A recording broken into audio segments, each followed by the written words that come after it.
கர்த்தருக்கு பிரியமான தேவ பிள்ளைகளே, 1 கொரிந்தியர் 7ஆம் அதிகாரம் 5வது வசனத்திலே வேதம் சொல்லுகிறது, ஒருவரை விட்டு ஒருவர் பிரியாதிருங்கள் என்று சொல்லப்பட்டிருக்கிறது.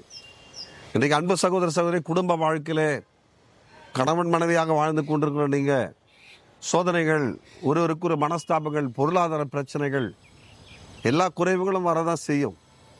ஆனா வேதத்துல பவுல் எழுதும்போது சொல்றாரு, ஒருவரை விட்டு ஒருவர் பிரியாதிருங்கள்னு சொல்லி இருக்கிறாரு. அப்போ உங்களுடைய வாழ்க்கையில, கணவன் மனைவி வாழ்க்கையில மாத்திரமல்ல, பிள்ளைகள் குடும்பத்துல ஒருவரை விட்டு ஒருவர் பிரியாமல் இருக்கணும்.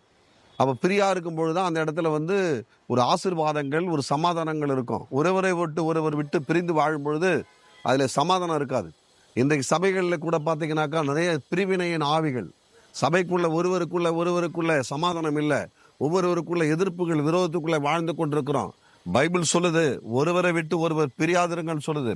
கொரிந்தியருக்கு எழுதும் பொழுது ஆண்டவர் இப்படியாக எழுதியிருக்கிறார், கர்த்தர் இந்த நாள்ல நீங்க ஒருவரை ஒருவர் விட்டு பிரியாத கணவன் மனைவி, பிள்ளைகள், திருச்சபை எல்லாவற்றிலும் உடன்படிக்கை உள்ளவர்களாக, உண்மை உள்ளவர்களாக, உங்களுடைய கொடுக்கப்பட்ட ஆலயத்துல, உங்களுக்கு கொடுக்கப்பட்ட கணவனாரிடத்துல, உங்களுக்கு கொடுக்கப்பட்ட பிள்ளைகளிடத்துல, உங்களுக்கு கொடுக்கப்பட்ட மனைவி இடத்துல உண்மையா இருங்க, அன்பா இருங்க. அப்பொழுது இந்த உலக எல்லா நன்மைகளையும் நீங்க பெற்றுக்கொள்ள முடியும். கணவன் ஆசீர்வதிப்பாராக.